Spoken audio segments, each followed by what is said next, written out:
പ്രദേശത്തെ താനേദാർ അഥവാ SHO ഭവാനി സിംഗ് ആയിരുന്നു. ഏകദേശം 40 വയസ്സ് പ്രായം, തടിച്ച ശരീരം, മുറുകിപ്പിടിച്ച മീശ, കണ്ണുകളിൽ വിചിത്രമായ ഒരു അഹങ്കാരം.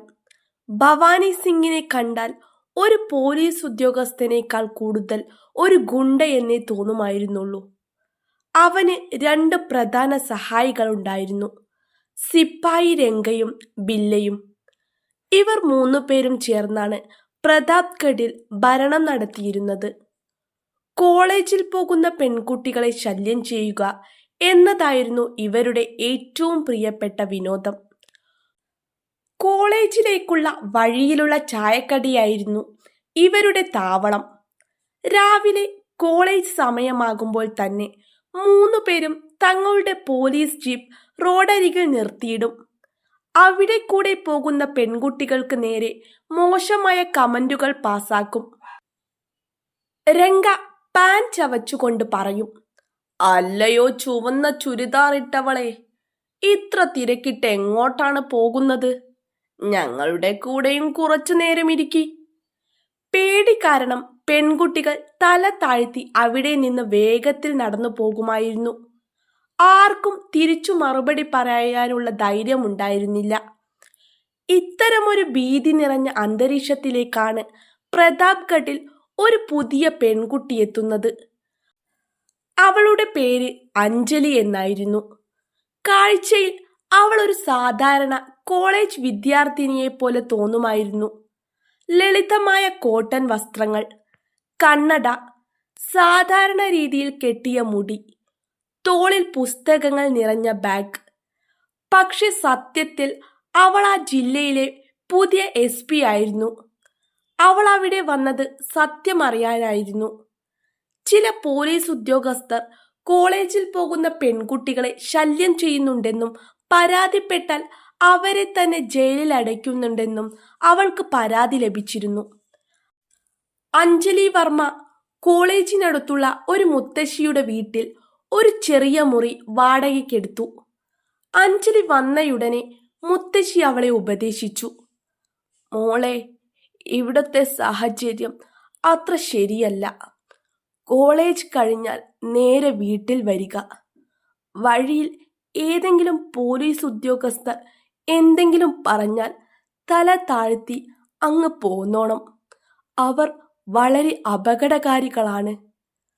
അഞ്ജലി ചെറിയൊരു പുഞ്ചിരിയോടെ മുത്തശ്ശിയുടെ കൈ പിടിച്ചു പറഞ്ഞു, "നിങ്ങൾ വിഷമിക്കേണ്ട മുത്തശ്ശി, ഞാൻ നോക്കിക്കൊള്ളാം."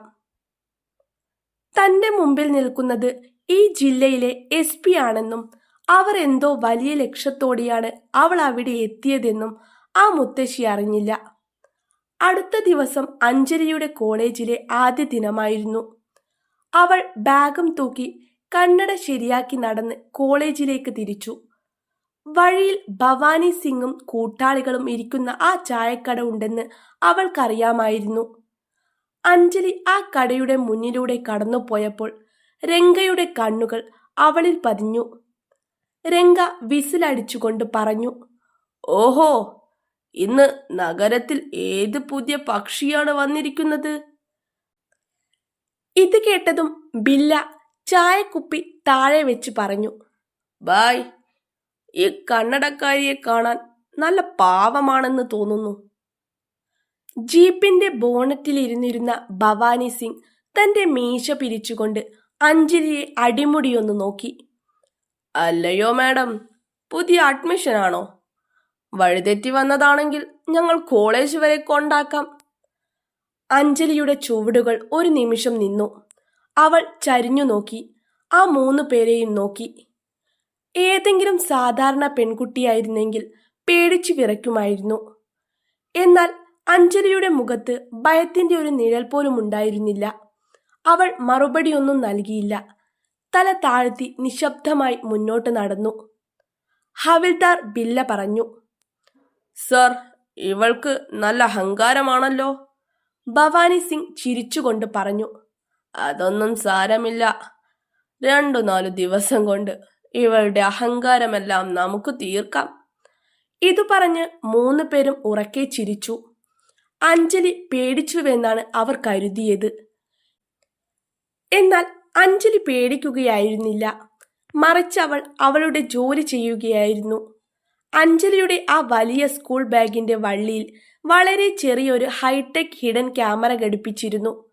ഭവാനിയുടെയും കൂട്ടാളികളുടെയും ഓരോ നീക്കങ്ങളും ഓരോ മോശം വാക്കുകളും ആ ക്യാമറയിൽ റെക്കോർഡാകുന്നുണ്ടായിരുന്നു. അവർക്കെതിരെ കൃത്യമായ തെളിവുകൾ ശേഖരിക്കാൻ അഞ്ജലി മനഃപൂർവ്വം ആ വഴിയിലൂടെ തന്നെ പോവുമായിരുന്നു. കുറച്ചു ദിവസങ്ങൾ ഇങ്ങനെ കടന്നുപോയി. ഭവാനിയും ആളുകളും എല്ലാ ദിവസവും അഞ്ജലിയെ കളിയാക്കുമായിരുന്നു.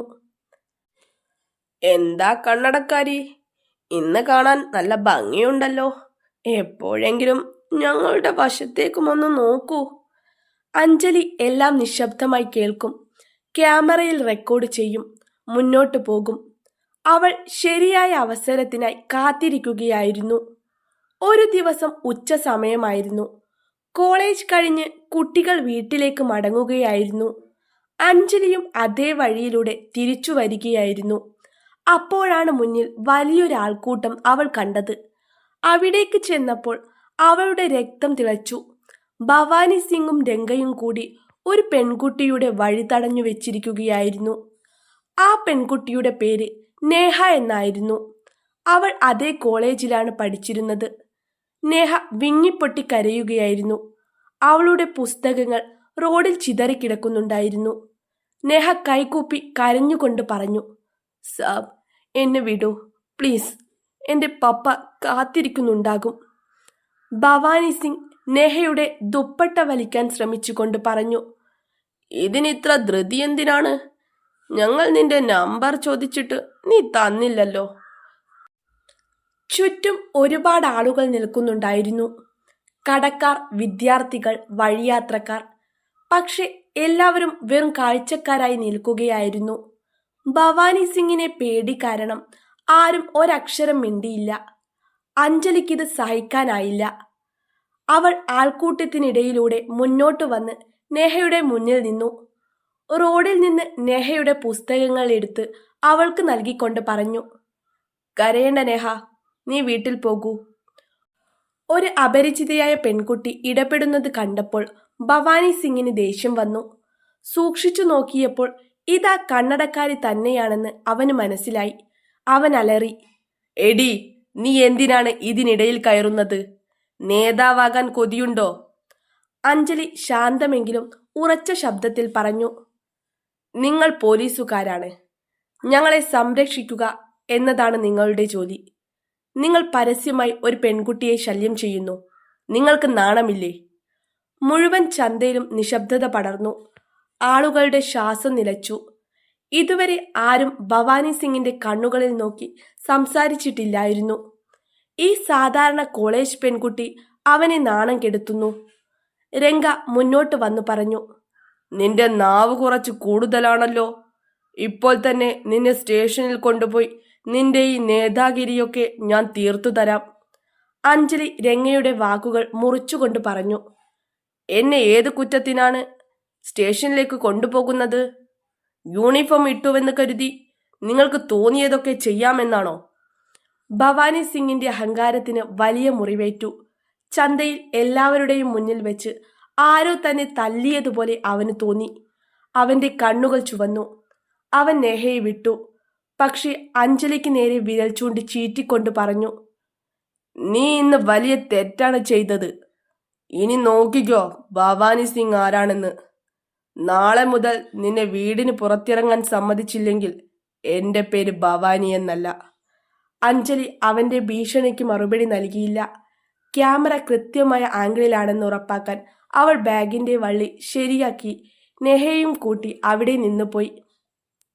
അടുത്ത ദിവസം രാവിലെ ചന്തയിൽ പതിവ് പോലെ തിരക്കായിരുന്നു. അഞ്ജലി കോളേജിലേക്ക് ഇറങ്ങി. ഇന്ന് ഭവാനി സിംഗ് എന്തെങ്കിലും ചെയ്യുമെന്ന് അവൾക്കറിയാമായിരുന്നു. അത് തന്നെ സംഭവിച്ചു. ചന്തയുടെ നടുവിൽ ഭവാനി സിംഗിന്റെ ജീപ്പ് കിടക്കുന്നുണ്ടായിരുന്നു. ജീപ്പിൽ നിന്ന് രംഗയും ബില്ലയും ഭവാനി സിംഗും ഇറങ്ങി. ഭവാനിയുടെ മുഖത്ത് ഒരു പിശാചിന്റെ പുഞ്ചിരി ഉണ്ടായിരുന്നു. അഞ്ജലിയുടെ അടുത്തേക്ക് വന്നുകൊണ്ട് അവൻ ചോദിച്ചു, എങ്ങോട്ടാണ് മാഡം? കോളേജിലേക്കാണോ? അവന്റെ വായിൽ നിന്ന് പുകയിലയുടെ ദുർഗന്ധം വരുന്നുണ്ടായിരുന്നു. അഞ്ജലി പിന്നോട്ട് മാറി പറഞ്ഞു, എന്റെ വഴിയിൽ നിന്ന് മാറൂ. ഭവാനി അലറി. വഴി ഞാൻ മാറിത്തരാം, പക്ഷേ ഇന്നലെ ചന്തയിൽ വെച്ച് നീ എന്നെ അപമാനിച്ചതിന് ആര് പകരം തരും? അഞ്ജലി പേടിച്ചതുപോലെ അഭിനയിച്ചുകൊണ്ട് പറഞ്ഞു, ഞാൻ ആരെയും അപമാനിച്ചിട്ടില്ല. ഞാൻ സത്യം മാത്രമാണ് പറഞ്ഞത്. പക്ഷെ അവളുടെ ശബ്ദത്തിൽ ഇപ്പോഴും ആത്മവിശ്വാസമുണ്ടായിരുന്നു. ഭവാനി സിംഗ് അഞ്ജലിയുടെ കയ്യിൽ ബലമായി പിടിച്ചു പറഞ്ഞു, സത്യം എന്താണെന്ന് ഞാൻ കാണിച്ചു തരാം. നീ ഒരുപാട് പറക്കുന്നുണ്ടല്ലോ. നിന്റെ വീട് ഞാൻ കണ്ടുപിടിച്ചിട്ടുണ്ട്. നിന്റെ അച്ഛനെ ഇന്ന് വൈകുന്നേരത്തിനുള്ളിൽ ലഹരിക്കേസിൽ അകത്താക്കും. അവൻ ജയിലിൽ കിടന്ന് ചീയും. നീ എൻ്റെ മുന്നിൽ വന്നു കരയും. ഭവാനി സിംഗ് തൻ്റെ അച്ഛനെക്കുറിച്ച് മോശമായി പറയുന്നത് കേട്ടപ്പോൾ അഞ്ജലിയുടെ ഉള്ളിലെ അഗ്നിപർവ്വതം പൊട്ടിത്തെറിച്ചു. ഇത്രയും നാൾ അവൾ കാത്തു സൂക്ഷിച്ച ക്ഷമ നശിച്ചു. പെട്ടെന്ന് അഞ്ജലി കൈ വിടുവിച്ചു. തൻ്റെ സർവശക്തിയുമെടുത്ത് കൈ വായുവിൽ വീശി. ഒരു വലിയ അടി മുഴങ്ങുന്ന ശബ്ദം ചന്തയിലാകെ കേട്ടു. അഞ്ജലി ഭവാനി സിംഗിന്റെ കവിളത്തടിച്ച അടിയിൽ അവന്റെ മുഖം ഒരു വശത്തേക്ക് തിരിഞ്ഞുപോയി. അവിടെ നിന്ന ഓരോരുത്തരുടെയും ഹൃദയം പടപടാ മിടിച്ചു. രംഗയുടെയും ബില്ലയുടെയും ബോധം തന്നെ പോയി. ഒരു സാധാരണ കോളേജ് പെൺകുട്ടി ഈ നഗരത്തിലെ ഏറ്റവും ക്രൂരനായ പോലീസ് ഉദ്യോഗസ്ഥനെ പരസ്യമായി തല്ലിയിരിക്കുന്നു. ഭവാനി സിംഗ് തന്റെ കവിളിൽ കൈവച്ചു. അവന്റെ മുഖം ദേഷ്യം കൊണ്ടും അപമാനം കൊണ്ടും ചുവന്നു തുടുത്തു. ഭവാനി സിംഗ് ഒരു മൃഗത്തെ പോലെ അലറി, നിനക്കിത്ര ധൈര്യമോ? അവൻ അഞ്ജലിയുടെ മുടിയിൽ പിടിച്ച് പോലീസ് ജീപ്പിന് നേരെ വലിച്ചിഴച്ചു. ഒരു പോലീസുകാരന്റെ മേൽ കൈവച്ചാൽ എന്താണ് സംഭവിക്കുക എന്ന് ഞാൻ ഇന്ന് നിനക്ക് കാണിച്ചു തരാം. നിന്റെ തലമുറകൾ ഓർക്കുന്ന രീതിയിൽ നിന്നെ ഞാൻ ജയിലിലിടും. അഞ്ജലി കുതിറി മാറാൻ ശ്രമിച്ചു. എന്നെ വിടൂ, നിങ്ങൾ ഗുണ്ടകളാണ്, വിടൂ. പക്ഷേ ഭവാനിയും രംഗയും ചേർന്ന് അവളെ ബലമായി ജീപ്പിന്റെ പിന്നിലേക്ക് തള്ളിയിട്ടു. ചന്തയിൽ 100 കണക്കിന് ആളുകളുണ്ടായിരുന്നു. പക്ഷേ ഭവാനി സിംഗിനെ ഭയം കാരണം ആരും മുന്നോട്ട് വന്നില്ല. ഒരു വൃദ്ധൻ പതുക്കെ പറഞ്ഞു, പാവം കുട്ടി, അവളുടെ ജീവിതം ഈ ക്രൂരൻ നശിപ്പിച്ചു കളഞ്ഞു. ജീപ്പ് നേരെ ചെന്ന് നിന്നത് പോലീസ് സ്റ്റേഷനിലാണ്. ഭവാനി സിംഗ് അഞ്ജലിയെ കോളറയിൽ പിടിച്ച് വലിച്ചിഴച്ച് സ്റ്റേഷനകത്തേക്ക് കൊണ്ടുപോയി. അവിടെയുള്ള മറ്റു പോലീസുകാരും സ്തംഭിച്ചുപോയി. ഭവാനി ബില്ലയോട് ആക്രോശിച്ചു, ഈ പിശാചിനെ ഏറ്റവും വൃത്തികെട്ട ലോക്കപ്പിൽ അടയ്ക്കൂ. അവൾക്ക് കുടിക്കാൻ വെള്ളം പോലും കൊടുക്കരുത്. ഔദ്യോഗിക കൃത്യനിർവഹണം തടസ്സപ്പെടുത്തിയതിനും പോലീസിനെ ആക്രമിച്ചതിനും ജാമ്യം കിട്ടാത്ത വകുപ്പുകൾ ചേർത്ത് കേസെടുക്കൂ. ബില്ല അഞ്ജലിയെ തള്ളി ഇരുട്ടു നിറഞ്ഞതും ദുർഗന്ധം വമിക്കുന്നതുമായ ഒരു ലോക്കപ്പിൽ അടച്ചു. പുറത്ത് വലിയൊരു പൂട്ടും ഇട്ടു. പുറത്ത് ഭവാനി സിംഗ് കസേരയിലിരുന്ന് കിതച്ചുകൊണ്ട് വെള്ളം കുടിച്ചു. രംഗയും ബില്ലയും ചിരിച്ചുകൊണ്ട് അടുത്തു നിന്നു. സാർ, നിങ്ങൾ ചെയ്തത് നന്നായി. നാളെ രാവിലെ ഇവളെ വിലങ്ങുവെച്ച് ചന്തയിലൂടെ നടത്തിക്കണം. ലോക്കപ്പിനുള്ളിലിരിക്കുന്ന അഞ്ജലി ഇതെല്ലാം വ്യക്തമായി കേൾക്കുന്നുണ്ടായിരുന്നു. അവൾ തന്റെ ബാഗ് പരിശോധിച്ചു. ക്യാമറ ഇപ്പോഴും പ്രവർത്തിക്കുന്നുണ്ട്. അഞ്ജലി കണ്ണുകൾ അടച്ച് ആ ക്രൂരന്മാർ കാരണം കരഞ്ഞ പെൺകുട്ടികളെ കുറിച്ച് ഓർത്തു. നേഹയെയും അവർ മർദ്ദിച്ച ആ പാവം അച്ഛനെയും പേടിച്ചു കഴിയുന്ന ആ മുത്തശ്ശിയെയും. ഇനി ഈ അഴുക്ക് വൃത്തിയാക്കേണ്ട സമയം അതിക്രമിച്ചുവെന്ന് അവൾക്ക് മനസ്സിലായി. രാത്രി 8 മണിയായി. സ്റ്റേഷനിൽ ഭവാനിയും ബില്ലയും കുറച്ച് പോലീസുകാരും മാത്രമേ ഉണ്ടായിരുന്നുള്ളൂ. പെട്ടെന്ന് വയർലെസ് സെറ്റ് ഉച്ചത്തിൽ ശബ്ദിക്കാൻ തുടങ്ങി. മെസ്സേജ് കേട്ട ഓപ്പറേറ്ററുടെ മുഖം വിളറി. അവൻ ഭവാനിയുടെ അടുത്തേക്ക് ഓടി വന്നു. സാർ, വലിയ VIP മൂവ്മെന്റ് ഉണ്ട്. ഒരുപാട് വണ്ടികൾ നമ്മുടെ സ്റ്റേഷനിലേക്ക് വരുന്നുണ്ട്. IG വിക്രം റാത്തോഡ് സാർ നേരിട്ടാണ് വരുന്നത്. കൂടെ DM-ഉം വലിയൊരു പോലീസ് സംഘവുമുണ്ട്. ഭവാനി സിംഗ് ഞെട്ടിപ്പോയി. IG-യോ? ഇത്രയും രാത്രിയിൽ അദ്ദേഹം എന്തിനാണ് വരുന്നത്? നമുക്ക് വിവരമൊന്നും കിട്ടിയില്ലല്ലോ. അവൻ എന്തെങ്കിലും മനസ്സിലാക്കുന്നതിന് മുമ്പ് തന്നെ സ്റ്റേഷന് പുറത്ത് സൈറണുകൾ മുഴങ്ങി. ചുവപ്പും നീലയും വെളിച്ചത്തിൽ സ്റ്റേഷൻ കുളിച്ചു.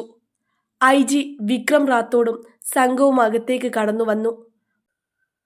ഭവാനി സിംഗ് വിറച്ചുകൊണ്ട് സല്യൂട്ട് അടിച്ചു. Jai Hind sir. IG salute സ്വീകരിച്ചില്ല. അദ്ദേഹം കടുപ്പത്തിൽ ചോദിച്ചു, ഭവാനി സിംഗ്, എവിടെയാണ് നമ്മുടെ ജില്ലയിലെ പുതിയ SP മാഡം? അവർ ഇന്ന് രാവിലെ വേഷം മാറി ചുമതലയേറ്റിരുന്നു. അവരുടെ GPS ലൊക്കേഷൻ കാണിക്കുന്നത് ഈ സ്റ്റേഷനുള്ളിലാണ്. എവിടെയാണ് നീ അവരെ ഒളിപ്പിച്ചത്? ഭവാനി സിംഗിന്റെ തലയിൽ ഇടിമിന്നലേറ്റതുപോലെ തോന്നി. SP മാഡമോ? സർ, ഇവിടെ അങ്ങനെ ആരും വന്നിട്ടില്ല. ഞങ്ങളൊരു സാധാരണ ഗുണ്ട പെൺകുട്ടിയെയാണ് ഇന്ന് അറസ്റ്റ് ചെയ്തത്. അവൾ ലോക്കപ്പിലുണ്ട്. അപ്പോൾ ലോക്കപ്പിന്റെ ഇരുട്ടിൽ നിന്ന് വളരെ ശാന്തമെങ്കിലും ഗാംഭീര്യമുള്ളൊരു ശബ്ദം കേട്ടു. ഞാൻ ഇവിടെയുണ്ട് IG സാർ. ഈ ശബ്ദം കേട്ടപ്പോൾ ഭവാനി സിംഗിന്റെയും രംഗയുടെയും ബില്ലയുടെയും രക്തമുറഞ്ഞുപോയി. ഇത് ആ കണ്ണടക്കാരി പെൺകുട്ടിയുടെ ശബ്ദം തന്നെയായിരുന്നു. IG ഓടിച്ചെന്ന് ലോക്കപ്പ് തുറക്കാൻ ഉത്തരവിട്ടു. വാതിൽ തുറന്നപ്പോൾ അഞ്ജലി പുറത്തേക്ക് വന്നു. ഇപ്പോൾ അവൾ ആ സാധാരണ പെൺകുട്ടിയല്ലായിരുന്നു. അവൾ കണ്ണട ഊരി പോക്കറ്റിൽ വെച്ചു. മുഖത്തെ പൊടിയും വിയർപ്പും തുടച്ചുമാറ്റി.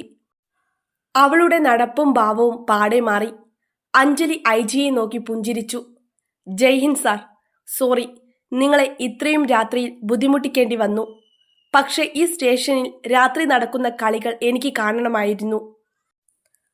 IG സല്യൂട്ട് ചെയ്തുകൊണ്ട് ചോദിച്ചു. ജയ് ഹിന്ദ് SP സാഹിബ. നിങ്ങൾക്ക് കുഴപ്പമൊന്നുമില്ലല്ലോ? അഞ്ജലി പറഞ്ഞു. എനിക്ക് കുഴപ്പമൊന്നുമില്ല സാർ. ഭവാനി സിംഗ് അഞ്ജലിയുടെ കാൽക്കൽ വീണു. മാഡം, എന്നോട് ക്ഷമിക്കണം. നിങ്ങൾ SP ആണെന്ന് എനിക്കറിയില്ലായിരുന്നു. അഞ്ജലി ദേഷ്യത്തോടെ തൻ്റെ കാൽ പിന്നിലേക്ക് മാറ്റി. ക്ഷമയോ? എന്തിനെ? വഴിയിലൂടെ പോകുന്ന പെൺകുട്ടികളെ ശല്യം ചെയ്യുമ്പോൾ നിനക്ക് അവരുടെ അച്ഛനെയും സഹോദരനെയും ഓർമ്മ വരാറില്ലേ? നീ പോലീസിന്റെ ഈ യൂണിഫോമിനെ ഗുണ്ടാത്തരത്തിനുള്ള ലൈസൻസ് ആക്കി മാറ്റി. അഞ്ജലി തൻ്റെ ബാഗിലെ സ്പൈ ക്യാമറ IGക്ക് നൽകി. സർ, ഇതിൽ കഴിഞ്ഞ 10 ദിവസത്തെ ഇവരുടെ എല്ലാ കള്ളത്തരങ്ങളുമുണ്ട്. ഇവരെ ഉടൻ സസ്പെൻഡ് ചെയ്യണം. ഇവരുടെ യൂണിഫോം ഇപ്പോൾ തന്നെ അഴിച്ചു വാങ്ങണം. ഭവാനിയും സംഘവും കരഞ്ഞു നിലവിളിച്ചു. കമാൻഡോകൾ അവരുടെ യൂണിഫോം അഴിച്ചുമാറ്റി. അഞ്ജലി ഉത്തരവിട്ടു. ഇവരെ അതേ ലോക്കപ്പിലടയ്ക്കൂ. നാളെ രാവിലെ വരെ അവർക്ക് കുടിക്കാൻ ഒരു തുള്ളി വെള്ളം പോലും നൽകരുത്. പിറ്റേന്ന് രാവിലെ പ്രതാപ്ഗഡിലെ വാർത്തകളിൽ അഞ്ജലി വർമ്മ എന്ന പെൺസിംഹത്തിന്റെ കഥയായിരുന്നു. നഗരത്തിൽ സന്തോഷം പടർന്നു. യൂണിഫോമിൽ അഞ്ജലി തന്റെ പുതിയ ഓഫീസിലിരുന്നു. യൂണിഫോമിന്റെ യഥാർത്ഥ ശക്തി മറ്റുള്ളവരെ പേടിപ്പിക്കാനല്ല, മറിച്ച് പേടിച്ചു കഴിയുന്നവർക്ക് ധൈര്യം പകരാനാണെന്ന് അവൾ തെളിയിച്ചു. പ്രിയപ്പെട്ടവരെ, ഈ കഥ കേവലം വിനോദത്തിനും വിദ്യാഭ്യാസത്തിനുമായി നിർമ്മിച്ചതാണ്. ഇതിലെ കഥാപാത്രങ്ങളും സംഭവങ്ങളും പൂർണ്ണമായും സാങ്കല്പികമാണ്. നിങ്ങൾക്ക് ഇതുപോലുള്ള കഥകൾ ദിവസവും കേൾക്കുവാൻ ഞങ്ങളുടെ മലയാളി വോയിസ് ചാനൽ സബ്സ്ക്രൈബ് ചെയ്തിടുക. നന്ദി.